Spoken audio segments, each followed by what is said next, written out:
esfuerzo internacional para evitar la realización de matrimonios pactados entre niñas menores de edad y hombres adultos, las Naciones Unidas han declarado el 11 de octubre como el Día Internacional de las Niñas. Como parte de este esfuerzo, la fotógrafa Stephanie Sinclair ha presentado una serie de fotos de niñas que han contraído matrimonio con hombres adultos en países como la India, Yemen y Etiopía. Se trata del fenómeno de las novias infantiles, una práctica habitual en más de 50 países y que afecta a millones de niñas obligadas a casarse con hombres adultos por decisión de sus padres o abuelos.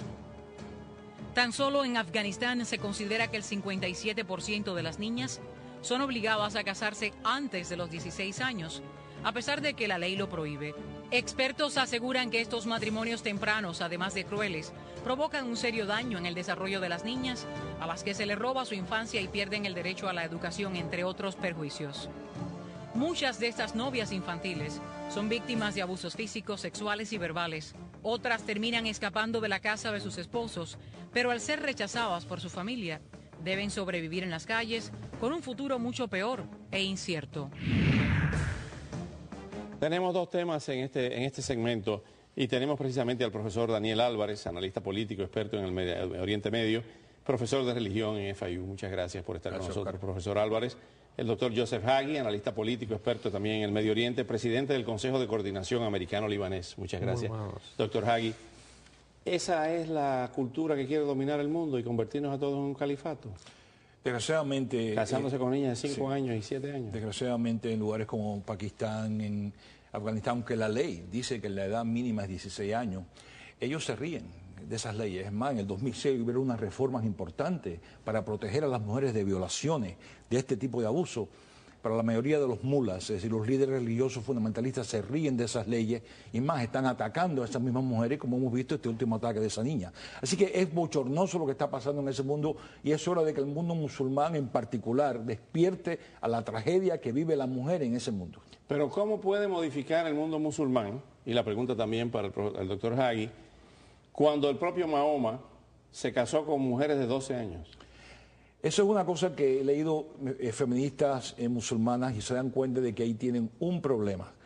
La otra forma que he visto que ellos están tratando de ver ese problema es la evidencia de que se casó con una niña de 9 años, consumó el matrimonio a los 9, pero Aisha, pero contrajo el matrimonio, es decir, no lo consume hasta los 9, pero lo contrae hasta los 6 años, hija de Abu Bakr, el principal seguidor y el primer califa del Islam, el sucesor de Mahoma, es el que le da a su hija a Mahoma y Aisha se convierte en un líder del Islam. Pero el problema está que la primera persona que reporta que Aisha tiene 9 años cuando se consuma el matrimonio es 250 años después de la muerte del profeta. Y muchos musulmanes están despertando la idea de que si Mahoma no actuó bien, vamos a poner eso al lado, quizás la cronología que habla que la edad era de 9 años está incorrecta. Así que ellos mismos están surgiendo entre el mundo musulmán buscar un revisionismo histórico que cree que esa mujer no podía haber tenido 9 años porque era una niña. Hay otros asuntos delicados que podemos profundizar en ello, pero aquí quiero hacer una pausa. Doctor Haggi, ¿qué opina usted sobre esto? Pero primero yo estoy de acuerdo con el profesor Albert. No está de acuerdo. Estoy de está acuerdo, de acuerdo. claro. Entonces, pero hay un tema ahora que está mezclando la política con la religión en el mundo musulmán. Y esto está afectando a una niña como la que trataron de matar. Malala. Malala. A propósito, la información más reciente que tenemos es que Malala, estas 36 horas son cruciales por el disparo en la cabeza. Que le llegó hasta el yugular. Ya hay varios, ahí la vemos en las imágenes, han sido arrestados varios miembros del Talibán. Pero no los asesinos. Sospechosos, porque los asesinos le dijeron a ella, te vamos a matar, ¿no? Entonces ahora estamos viendo una cultura primitiva que se está llevando a cabo en el siglo XXI, protegida por radicales armados que quieren imponer sus leyes primitivas a través del mundo. Y eso no perjudica al Occidente. La primera víctima de este comportamiento, la primera víctima es la mujer. Que las niñas y las mujeres, antes de llegar a los otros musulmanes y al Occidente y a eso. Entonces nosotros aquí en el Occidente estamos viendo eso y somos furiosos al ver noticias como esta. Una niña de 14 años la mata porque pidió a educarse nada más, para ir a la escuela. Entonces no podemos tener un acuerdo. ¿Qué podemos hacer?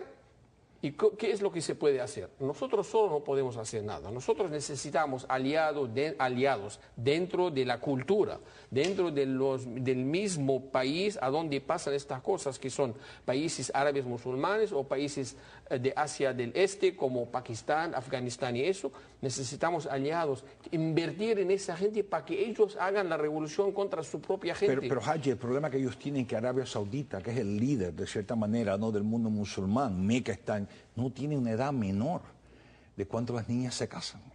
Arabia Saudita no la tiene. Jordania y otros países tienen leyes que son menores, no pueden casarse menor de 16 años. Pero aquí viene Arabia Saudita, el líder del mundo islámico. Pero a pesar de esas leyes, violan esas leyes. Totalmente. ¿Cómo se justifica moralmente que un viejo esté casándose con una niña de 10 años, un hombre de 60, 65 años? ¿Cómo se justifica eso moralmente? Es que estamos hablando los tres lógica. Y del otro lado hay ideología que desafía la lógica. Entonces, no hay un puente que puede... ¿Pero cuál es el fin? No, pero mira, hay varios factores. Tú mencionaste, perdóname, usted mencionó los asuntos culturales y preislámicos. Claro. El problema está que el Islam radical, talibán, tanto en Pakistán como en Afganistán, como el Islam wahhabi, ultrafundamental Arabia, se están aliando y están defendiendo tradiciones que ellos mismos, es decir, que el Corán mismo y la tradición islámica, puede retar. Por ejemplo, en la tradición del Corán y el Hadith, que son las autoridades más grandes del Islam, una niña, Mahoma distingue entre niñas y mujeres y dice que una mujer no puede ser forzada a casarse, porque eso no existe en ese mundo. ¿Es ignorancia o es simplemente complicidad con una actitud misoginista y pedófila de aprovecharse de niñas para violarlas y tener sexo con ellas? Tenemos que desenmascarar esto. No podemos hablar no podemos separar el Islam en esa cultura de lo que está pasando en esa cultura así preislámica. El Islam de cierta manera está complícito hoy en día con el abuso de esas niñas y alguien tiene que decirlo. Y prefiero que sea el musulmán, que no sea yo que no soy musulmán. Exacto. Desgraciadamente los musulmanes no están hablando por temor a ofender al profeta. Me parece a mí que eso es una desgracia y el mundo musulmán tiene que despertar esta tragedia. Dice que no están hablando, pero cuando hablan, ¿en qué forma lo hacen? ¿Cómo se justifica eso dentro de ellos mismos? Ellos interpretar al Corán de una manera que no es justa. Ellos dicen que lo hacen porque el Corán lo dice. Claro, ellos primero lo dicen porque el Corán lo dice, lo justifica porque el profeta lo hizo. Aunque no es cierto, si nosotros vamos a leer bien el Corán, hay muchas cosas que no son ciertas, que están comportando de esa manera esta gente. Es imposible que leerlo. Digo, no importa si lo lee uno en otro idioma. Yo lo puedo leer en el idioma que le escribió el profeta mismo y no dice eso.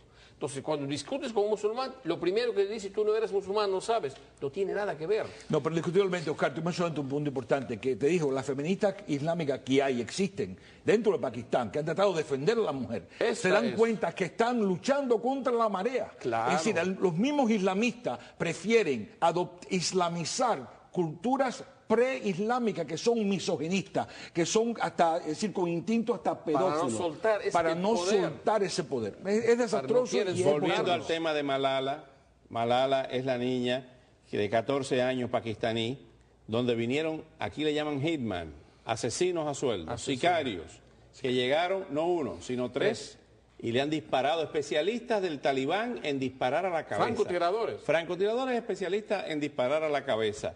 ¿Cómo afecta la imagen del talibán y cuál es el costo político de un crimen de proporciones? Ya se ha ido de proporción en el mundo entero y se están arrestando a sospechosos y el gobierno pakistaní, hasta el canciller, el primer ministro, dicen que hay que terminar, que hay que impedir eso. ¿Ustedes creen que al talibán le importa lo que dice el mundo entero? Sardiri es el alcalde de la capital de Pakistán. Él no controla el sur de Pakistán, que está totalmente dominado por la red Haqqani, y está totalmente dominado con aliados del talibán. Y es más, yo leí, y esto no es una cosa inventada por mí, que los ministros pakistaníes en privados dicen, tenemos a estos locos sueltos en nuestro país, pero como ellos no conspiran contra el gobierno, los vamos a dejarlos hacer lo que les da la gana. Es un estado de anarquía donde los más radicales se han apoderado de la sociedad civil y las mismas leyes del país, donde una niña de 16 años menor de 16 no puede casarse con un hombre adulto. Esa ley es violada a izquierda y a derecha. Pero el tema aquí también hay que tomarlo de un punto político, que el hecho de que el talibán apareció de nuevo, después de haber festejado que ya no hay más talibán, no hay Al-Qaeda, ya se ha comprobado la semana pasada, la semana anterior, la anterior, de que lo que hicimos durante 8 o 10 años en Irak y en Afganistán volvió a derrumbar en otros lugares, que sea en Pakistán o que sea Libia. Apareció Al-Qaeda de nuevo, bien organizada, con operaciones que pudieron materializar el 9/11. Aparecieron el talibán ahora en Pakistán. Doctor Hagi, profesor Álvarez, muchas gracias por venir esta noche.